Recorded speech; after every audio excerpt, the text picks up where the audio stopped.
الحمد للہ وحدہ لا شریک لہ والصلاة والسلام علی من لا نبی بعد وعلی آلہ واصحابہ الذین اوفوا عہدا اما بعد فاعوذ باللہ من الشیطان الرجیم بسم اللہ الرحمن الرحیم ما آتاکم الرسول فخذوہ وما نہاکم عنہ فانتہوا اللہم صلی علی محمد وعلی آل محمد کما صلیت علی ابراہیم وعلی آل ابراہیم انک حمید مجید اللہم بارک علی محمد وعلی آل محمد کما بارکت علی ابراہیم وعلی آل ابراہیم انک حمید مجید۔ اللہ تعالیٰ کے فضل اور کرم سے تخصص فی العقائد الاسلامیہ شوال 1445 ہجری، اس میں اصول حدیث کا سبق آج شروع ہو رہا ہے۔ میں اصول حدیث کے سبق کے آغاز پر علماء کرام سے چند ضروری باتیں عرض کرنا چاہتا ہوں، انشاءاللہ اس کے بعد تفصیل سے ہم سبق شروع کریں گے۔ پہلی بات یہ ذہن نشین فرما لیں کہ اللہ تعالیٰ نے جو حضور اکرم صلی اللہ علیہ وسلم پر وحی نازل فرمائی، اس وحی کی دو قسمیں ہیں، ایک ہے وحی مطلوب اور ایک ہے وحی غیر مطلوب۔ جو وحی نماز میں تلاوت کی جاتی ہے اس کو وحی مطلوب کہتے ہیں اور وہ قرآن کریم ہے، اور وہ وحی جو نماز میں تلاوت نہیں کی جاتی وہ وحی غیر مطلوب ہے اور وہ حدیث رسول ہے صلی اللہ علیہ وسلم۔ اس لیے قرآن کریم بھی وحی ہے اور حدیث رسول صلی اللہ علیہ وسلم بھی وحی ہے۔ تو یہ ذہن نشین فرما لیں کہ حدیث پیغمبر صلی اللہ علیہ وسلم کو پڑھنے کا مقصد یہ ہے کہ رسول اکرم صلی اللہ علیہ وسلم پر نازل ہونے والی وحی کو پڑھا جا رہا ہے۔ یہ ذہن میں رکھ کر آپ نے اصول حدیث پڑھنے ہیں۔ میں حدیث نہیں، حدیث رسول کہہ رہا ہوں صلی اللہ علیہ وسلم۔ جب ہم حدیث پر بات کریں گے تو تفصیل سے بات کریں گے، ایک محدثین کیا حدیث کسے کہا جاتا ہے اور حدیث رسول کسے کہا جاتا ہے صلی اللہ علیہ وسلم، اس پر بات کریں گے انشاءاللہ۔ فی الحال میں نے بنیادی باتیں عرض کریں، اسی طرح سمجھ لیں۔ پہلی بات یہ کہ اصول ہم جو تخصص میں پڑھاتے ہیں وہ اصول تفسیر، اصول حدیث، اصول عقائد، اصول افتاء، اصول مناظرہ یا جو بھی اصول ہوں، ان کا بنیادی مقصد یہ ہے کہ اصول پڑھے جائیں، اصول سمجھے جائیں اور ان اصولوں کی روشنی میں ان علوم کو پڑھا جائے، یعنی تفسیر کو علوم تفسیر کی روشنی میں، حدیث کو اصول حدیث کی روشنی میں، عقائد کو اصول عقائد کی روشنی میں، فقہ کو اصول افتاء اور اصول فقہ کی روشنی میں۔ یہ ذہن نشین فرما لیں، اصول کی روشنی میں ان علوم کو پڑھنا ہے۔ اس لیے اگر ان علوم میں مہارت حاصل کرنی ہے تو پھر اصول میں مہارت حاصل کرنا از حد ضروری ہے۔ اصول کو پڑھنا اور اصول کو سمجھنا یہ بہت ضروری ہے۔ اصول پر عبور نہ ہونے کا نقصان یہ ہوتا ہے کہ بسا اوقات ہم پر اعتراض کرنے والا شخص وہ اپنے اصولوں کی روشنی میں اعتراض کر رہا ہوتا ہے، اور ہم اس لیے پریشان ہوتے ہیں کہ ہمارے سامنے اپنے اصول نہیں ہوتے۔ بھئی ہم اپنے اصول کے پابند تو ہیں، کسی دوسرے کے اصول کے پابند تو نہیں ہیں۔ میں اس کی ایک مثال پیش کرتا ہوں۔ کوئی ایک حدیث ہم پیش کریں اور کوئی شخص یہ بات کہہ دے کہ یہ حدیث ضعیف ہے، تو آپ اس کے ضعیف کہنے سے پریشان نہ ہوں۔ یہ دیکھیں کہ جو حدیث کو وہ ضعیف کہہ رہا ہے تو کیا وہ ہمارے اصولوں کی روشنی میں ضعیف بنتی ہے یا وہ اپنے اصولوں کے مطابق ضعیف کہہ رہا ہے؟ وہ اپنے اصول پر ضعیف کہہ رہا ہوتا ہے اور ہم پریشان ہو جاتے ہیں یہ حدیث ضعیف ہے۔ بھئی ہمارے ہاں اگر کوئی حدیث سند کے اعتبار سے ضعیف ہو اور اس حدیث کے متن سے مجتہد استدلال کر لے تو یہ حدیث صحیح ہو جاتی ہے۔ یعنی کسی حدیث کے متن سے مجتہد کے استدلال کرنا یہ دلیل صحت ہوتی ہے۔ اسی طرح اگر کوئی حدیث سند کے اعتبار سے سندن ضعیف ہو اور اس حدیث کا جو متن ہے اس کو تلقی امت بالقبول مل جائے، یعنی اس کو امت اس سے ثابت ہونے والے مسئلے کو قبول کر لے، تو تلقی امت بالقبول یہ حدیث کے ضعف کو ختم کر دیتی ہے۔ تو حدیث کے متن کو تلقی امت بالقبول مل جانا یہ اس حدیث کی صحت کی دلیل ہوتی ہے۔ اسی طرح اگر کوئی حدیث سندن ضعیف ہے، حدیث سند کے اعتبار سے ضعیف ہے، لیکن اس حدیث کی کئی سندیں ہیں، ایک سند ضعیف، دوسری سند ضعیف، تیسری سند ضعیف، کئی سندیں ہیں، تو جب اس کی کئی اسناد آ جائیں تو وہ حدیث صحیح ہو جاتی ہے۔ یعنی تعدد طرق حدیث کے صحت کی دلیل ہے۔ تو کسی حدیث کے صحیح ہونے کی بنیاد صرف سند نہیں ہوتی، صحت سند یہ صحت حدیث کی دلیل، مجتہد کا استدلال صحت حدیث کی دلیل، تلقی امت بالقبول حدیث کی صحت کی دلیل، اور تعدد طرق حدیث کی صحت کی دلیل۔ تو جب حدیث کے صحیح ہونے کے لیے کئی چیزیں موجود ہیں، تو اگر کوئی بندہ ایک راوی دے کر ہماری حدیث کو ضعیف کہہ دیتا ہے تو آپ کیوں پریشان ہوتے ہیں؟ یہ بات ذہن نشین فرما لیں۔ نمبر 2، اگر کوئی آپ حدیث پیش کریں اور کوئی بندہ آپ کے مقابلے میں حدیث صحیح پیش کرے تو آپ اس حدیث پر عمل کریں۔ کیوں؟ اس لیے کہ حدیث صحیح ہے، اس کو محدثین نے صحیح کہا ہے، اس لیے اس پر عمل کرنا ضروری ہے۔ تو کیا صحت سند یہ صحت عمل کی دلیل بھی ہے؟ یہ ذہن نشین فرمائے بات۔ یعنی اگر کوئی حدیث سند کے اعتبار سے صحیح ہو تو کیا اس پر عمل کرنا بھی صحیح ہے؟ ایسا ہرگز نہیں۔ بس اوقات سند کے اعتبار سے بات بالکل صحیح ہوگی لیکن اس پر عمل کرنا صحیح نہیں ہوگا۔ اس کی پھر کئی وجہ ہیں۔ میں ایک مثال دیتا ہوں، بڑی آسان سی مثال ہے۔ اب دیکھیں، رسول اکرم صلی اللہ علیہ وسلم نے تقریباً کم و بیش 16 ماہ تک مدینہ منورہ آ کے جو نماز پڑھی ہے وہ بیت المقدس کی طرف منہ کر کے نماز پڑھی ہے۔ اب اگر کوئی بندہ یہ بات کہہ دے کہ یہ صحیح حدیث سے ثابت ہے تو اس کا معنی ہے کہ آپ قبلہ بیت المقدس بنا لیں گے؟ آپ کہتے ہیں نہیں۔ کیوں نہیں جی؟ وہ منسوخ ہے۔ تو معلوم ہوا کہ اگر حدیث سند کے اعتبار صحیح بھی ہو اس پر عمل نہیں ہوگا کیونکہ منسوخ ہے۔ اچھا، اسی طرح اگر حدیث سند کے اعتبار سے صحیح بھی ہو اور اس کے مقابلے میں ایک اور حدیث ہو اس کی سند بھی ضعیف ہو، صحیح ہو، تو پھر ان دونوں میں تطبیق پیدا کرنی پڑے گی۔ ایسا مفہوم بیان کرو کہ اس میں تعارض ختم ہو جائے تو پھر بھی عمل کرنا ضروری نہیں ہے۔ یعنی آپ اندازہ فرمائیں کہ حضرت امام بخاری رحمۃ اللہ علیہ سے بخاری میں ایک عنوان قائم کرتے ہیں، باب ما یذکر فی الفخذ، اران کا حکم کیا ہے۔ اب اس میں ایک حدیث پاک لاتے ہیں کہ جس سے ثابت ہوتا ہے کہ نبی پاک صلی اللہ علیہ وسلم ان النبی حسر عن فخذی، نبی پاک صلی اللہ علیہ وسلم کے ران سے کپڑا اتر گیا، حضرت انس نے دیکھا، آپ نے مزید اس کو کھول دیا۔ اب اس سے ثابت ہوتا ہے کہ ران ستر نہیں ہے۔ اور حضرت امام بخاری دوسری حدیث لا رہے ہیں کہ جس میں ہے کہ نبی پاک صلی اللہ علیہ وسلم نے فرمایا کہ ان الفخذ عورت، کے فخذ جو ہے یہ ستر ہے۔ اب آپ اندازہ فرمائیں کہ رسول اکرم صلی اللہ علیہ وسلم کی حدیث پاک جس میں یہ ہے کہ آپ نے ران کو دکھایا ہے، یہ حدیث انس ہے۔ امام بخاری فرماتے ہیں حدیث انس اسند، یہ سند کے اعتبار سے بہت مضبوط ہے، لیکن اس پہ عمل نہیں کرنا۔ یہ جو اللہ کے نبی نے فرمایا کہ ران ستر ہے، عمل اس پہ کرنا ہے، اس کو امام فرماتے ہیں حدیث حرمدہ احوت یہ ہے کہ اس پہ عمل کریں کہ ران ستر ہے۔ اب آپ اندازہ فرمائیں کہ ایک حدیث سند کے اعتبار سے زیادہ مضبوط ہے اور عمل اس پہ ہو رہا ہے جس کو امام بخاری خود فرما رہے ہیں اس کی سند اس کی نسبت مضبوط نہیں، لیکن احتیاط اسی میں نے یہ صرف 2 مثالیں دی بات سمجھانے کے لیے۔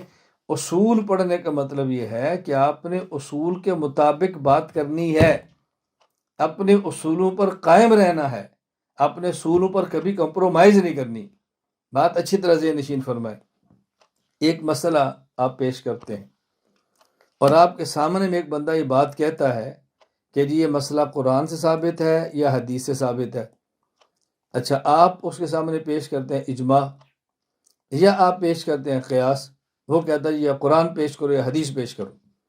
آپ اس کو بھی ہمارے دلائل تو 4 ہیں. ایک دلیل قرآن ہے، ایک دلیل حدیث ہے، ایک دلیل اجماع ہے، ایک دلیل قیاس ہے. ہمارے تو 4 دلائل ہیں.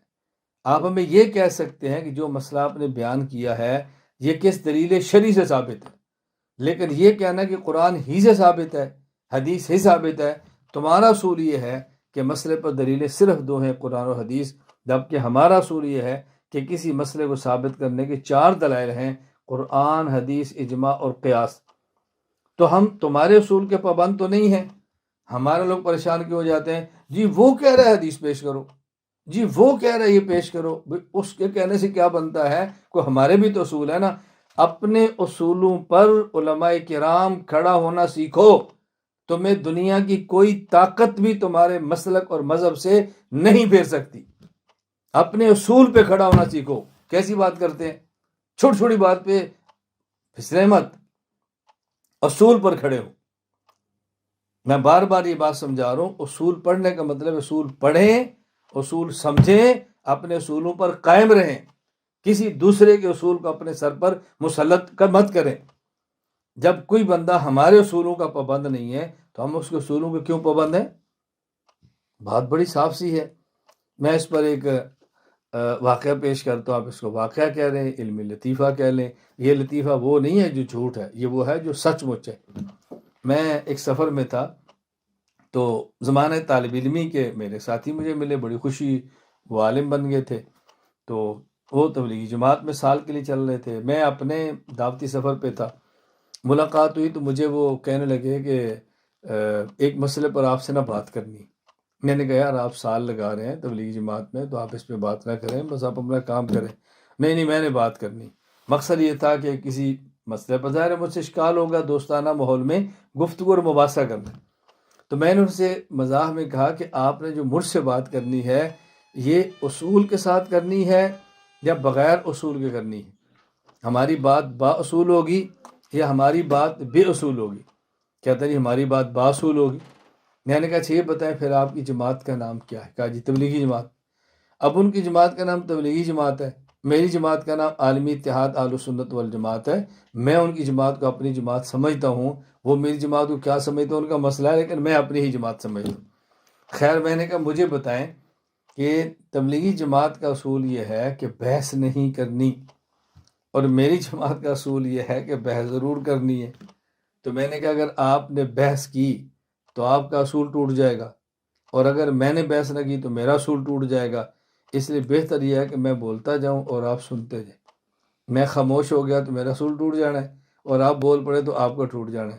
تو مجھے کہتے یہ کیا بات ہوئی؟ میں نے کہا میں نے آپ سے پہلے پوچھا تھا کہ بات باصول کرنی ہے بے اصول کرنی ہے، آپ نے کہا باصول کرنی ہے. تو میں نے کہا میرا جو مقصد ہے بات کو سمجھانے کا وہ کیا ہے کہ آپ سال پورا کریں، اپنے اصولوں کے مطابق کریں.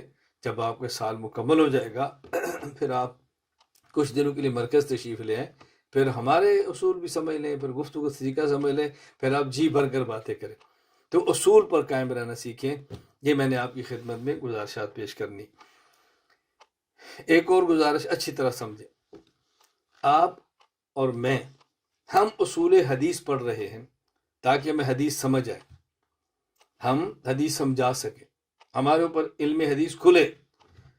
تو یہ بات یا معاشر العلماء، اے علماء کرام، میں بڑے ادب سے بڑے احترام سے آپ کی خدمت میں عرض کرتا ہوں، اگر اصول حدیث پڑھنے ہیں، اگر علم حدیث پڑھنا ہے، اگر حدیث پہ عبور حاصل کرنا ہے تو پھر اپنی زندگی ایسے بنائیں جیسے زندگی محدثین کرام کی تھی جن نے اصول حدیث اور علم حدیث پر کام کیا ہے. کیا کوئی ایک محدث ہم ایسا ثابت کر سکتے ہیں جو قرآن کی تلاوت کثرت سے نہ کرے؟ ایسا محدث ثابت کر سکتے ہیں جو تہجد نہ پڑھے؟ ایسا محدث ثابت کر سکتے ہیں جس کی زندگی میں تقوی نہ ہو؟ ایسا محدث ثابت کر سکتے ہیں جس کی زندگی میں غیرت اور وفا نہ ہو؟ ہم کوئی ایسا محدث ثابت کر سکتے ہیں جس کی زندگی شریعت کے مطابق نہ ہو؟ اگر ہم نے اصول حدیث، علم حدیث پڑھنا ہے تو آؤ میں اور آپ یہ فیصلہ کریں کہ یا اللہ ہماری کوتاہیاں معاف فرما دے، آئندہ ہم عملی زندگی میں کوتاہی نہیں کریں گے۔ میں فرائض کی بات نہیں کر رہا، میں واجبات کی بات نہیں کر رہا، میں سنن مؤکدہ کی بات نہیں کرنا۔ وہ بات کسی طالب علم کو کیا نا عجیب لگتا ہے، میں بات تہجد کی کرتا ہوں، میں قرآن کی تلاوت کی بات کرتا ہوں، میں ذکر کی بات کرتا ہوں، میں نوافل کی بات کرتا ہوں، میں حیا کی بات کرتا ہوں، میں وفا کی بات کرتا ہوں، میں تقوی کی بات کرتا ہوں، میں پاک اور پاکیزہ زندگی کی بات کرتا ہوں۔ آؤ ہم اللہ سے عہد کریں کہ یا اللہ جو ہم نے غلاظت کی، ہم نے گناہ کیے، ہم نے تجھے ناراض کیا، اپنے کرم سے تو معاف فرما دے۔ ہم آئندہ گناہ کر کے تجھے ناراض نہیں کریں گے۔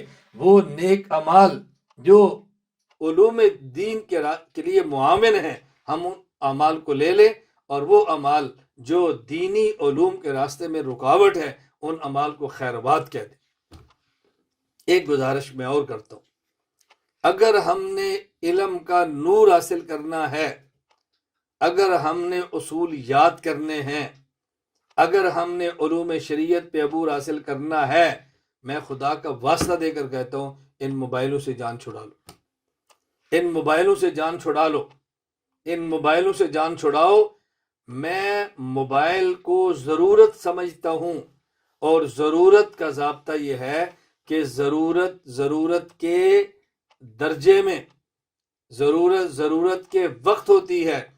جتنی ضرورت ہو اتنا ہی ضرورت کو استعمال کیا جاتا ہے، اس سے زیادہ استعمال نہیں کیا جاتا۔ ہماری ضرورت ہے جائز فون کریں، ہماری ضرورت ہے جائز میسج کریں، ہماری ضرورت ہے جائز حد تک رابطہ رکھیں، لیکن اس جائز کی آڑ میں ناجائز اس لعنت سے ہم بچنے کی کوشش کریں، اس لعنت سے خود کو بچائیں۔ یہ فلم دیکھنا، یہ ڈرامے دیکھنا، یہ گانے سننا، یہ نامحرم لڑکیوں کی اشتہار دیکھنا، اور بلا وجہ خسر پسر اور دائیں بائیں کی لاجانی اور فضول بک بک کو سننا، اس سے اپنی جان چھڑائیں۔ پھر آپ دیکھنا کتنا وقت ہے ہمارے پاس، پھر دیکھنا کتنی برکت ہے ہمارے وقت میں، پھر دیکھنا کتنا نفع ہے علوم میں، پھر دیکھنا علوم پڑھنے کا مزہ کتنا آتا ہے۔ اور میں بڑی وضاحت کے ساتھ یہ بات کہہ رہا ہوں، یہ جو آج کے دور میں آواز لگائی جا رہی ہے کہ آن لائن کا نفع کم ہے، آن لائن کا فائدہ نہیں، میں یہ نہیں کہتا یہ بات ٹھیک نہیں ہے، میں اپنے تجربے کی بنیاد پہ کہتا ہوں اگر پڑھانے والا درد دل رکھتا ہے، اگر پڑھانے والا طلبہ کا دل میں پیار رکھتا ہے، اگر پڑھانے والا کڑن اور فکر رکھتا ہے، اس کی علمی پختگی ہے، اس کی عملی زندگی درست ہے، اور پڑھنے والا طالب علم طلب رکھتا ہے، تقوی کا ذوق رکھتا ہے، علوم سے محبت رکھتا ہے، خدا کی قسم آن لائن بھی اس کی زندگی بدل دیں گے، اس کو جہالت سے علم پہ لائیں گے، اس کو معاصی سے تقوی پہ لائیں گے، بد عقیدگی سے عقیدے پر لائیں گے، بدعات سے سنت پہ لائیں گے، اس کو داعی اور مبلغ بنا دیں گے۔ اور اگر پڑھانے والے میں درد نہیں ہے، کڑن نہیں ہے، علم کی پختگی نہیں ہے، تقوی نہیں ہے، طالب سے پیار نہیں ہے، پڑھنے والے کے دل میں طلب نہیں ہے، ذوق نہیں ہے، تو آف لائن بھی اس کو کچھ فائدہ نہیں ہوگا۔ مسئلہ آف لائن یا آن لائن کا نہیں ہے، مسئلہ درد کا ہے، طلب کا ہے، ذوق کا ہے، اور علمی روب کا ہے، وجاہت کا ہے، ان سب چیزوں کا اثر ہے۔ یہ بات سمجھنے کی کوشش کریں۔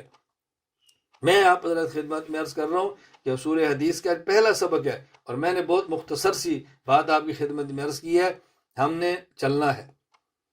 اور میں پھر آپ کی خدمت میں ایک گزارش اور کروں گا، اگر ہم نے پڑھنا ہے اور اس لیے پڑھنا ہے عمل کریں، اس لیے پڑھنا ہے اپنی زندگی میں دین لائیں، تو پھر ہمیں اسی طرح پڑھنا پڑے گا جس طرح عمل کرنے والا طالب علم پڑھتا ہے۔ میں علماء کرام آپ کی خدمت میں بڑے درد کے ساتھ گزارش کرتا ہوں کہ جب سبق تفسیر کا ہو، سبق حدیث کا ہو، سبق فقہ کا ہو، سبق عقائد کا ہو، سبق کسی بھی دینی علم کا ہو، آن لائن ہو، ہزاروں کلومیٹر دور بیٹھ کے آپ سنیں، سننے سے پہلے وضو کریں، وضو کریں، خوشبو لگائیں، یوں بیٹھے جیسے استاد کی درسگاہ میں بیٹھے ہیں، دو زانو بیٹھے، قبلہ رخ بیٹھے، موبائل اس طرح رکھیں کہ آپ قبلے کی طرف ہوں، اور بیٹھ کے سنیں، اور یوں سمجھے میں اپنے استاد کی مجلس میں ہوں، اپنے استاد کی خدمت میں ہوں، میں پاس بیٹھا ہوں۔ اگر یہ دور سے آنے والی آواز آپ کی علمی پیاس نہ بجھا دے تو میں مجرم ہوں۔ یہ موبائل بس اوقات قریب بیٹھنے والوں کو بہت دور کر دیتا ہے، اور یہ موبائل، اس بات سمجھے میری، یہ موبائل غلط استعمال ہو تو قریب بیٹھنے والے کو دور پھینک دیتا ہے، اور یہی موبائل اگر صحیح استعمال کریں تو دور والے کو بالکل آپ کے قریب کر دیتا ہے۔ فیصلہ ہم نے کرنا ہے، صحیح استعمال کریں، غلط کرنا ہے۔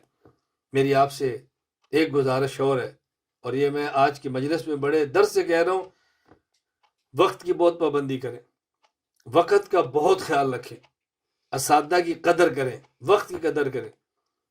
آپ یقین فرمائیں، میں آج بھی جو آپ کی خدمت میں مختصر بات کر رہا ہوں، اور میں سبق میں تاخیر سے نہیں پہنچا، 15 منٹ ابھی باقی ہیں کہ میں نے سبق شروع کیا ہے۔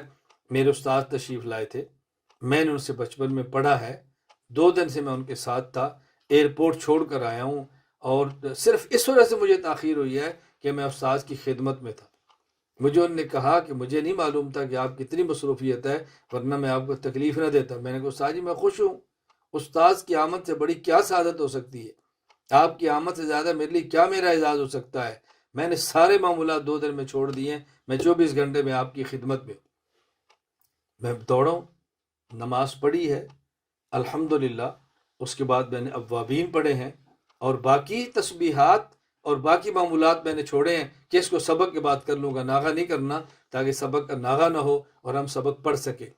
وقت کا بہت خیال کریں، وقت کی بہت قدر کریں، انتظام اور نظم کا بہت زیادہ خیال فرمائیں۔ اور آج کی مجلس کی آخری گزارش میری آپ سے یہ ہے کہ دعا مانگنے کا اہتمام کریں، اللہ سے بہت دعا مانگیں۔ اللہم انا نسألک علما نافعا وعملا صالحا متقبلا ورزقا واسعا طیبا۔ اے اللہ تو ہمارے علوم میں برکت دے دے، اللہ سے دعا مانگیں، یا اللہ آپ مجھے ان نیک اعمال کی توفیق دے جو میرے علوم میں شریعت کی حاصل کرنے میں معاون بنے۔ اے اللہ مجھے ان گناہوں سے اور بد عملیوں سے محفوظ فرما جو دینی علوم کے راستے میں رکاوٹ بنے۔ اے اللہ اپنے محدثین سے کام لیا تھا، مجھ سے بھی لے لے۔ اے اللہ مفسرین سے لیا، مجھ سے بھی لے لے۔ متکلمین فقہاء مجتہدین سے لیا، مجھ سے بھی لے لے۔ اے اللہ تو مجھے قبول فرما، میری نسلوں کو قبول فرما۔ اے اللہ مجھے محروم نہ فرما۔ اے اللہ میں خود کو پیش کرتا ہوں تو مجھے قبول فرما لے۔ یہ دعائیں مانگیں اور کثرت سے مانگیں، تہجد کے بعد مانگیں، کہیں رات چھوٹی ہو، تہجد میں اٹھنا مشکل ہو، عشاء کی نماز پڑھیں اور تہجد کی نیت سے نوافل پڑھ کے سو جائیں، لیکن ناغہ نہیں کرنا۔ اللہ سے مانگنے کا بہت اہتمام کریں۔ اللہ تعالیٰ مجھے بھی اور آپ کو بھی علم دین حاصل کرنے کی توفیق دے، عمل کرنے کی توفیق دے۔ اللہ ہمیں ایسا علم دے جو ہمیں اللہ کے قریب کر دے، اللہ کا محبوب بنا دے۔ اللہ ہمیں اس علم سے محفوظ فرمائے جو اللہ سے دور کر دے اور ہمارے اوپر رحمت کی بجائے لعنتیں گرے، اللہ اسے محفوظ فرمائے۔ اللہ مجھے بھی اور آپ کو بھی اور ہماری نسلوں کو دین مقبول کی خدمت کی توفیق عطا فرمائے۔ وآخر دعوانا الحمدللہ رب العالمین۔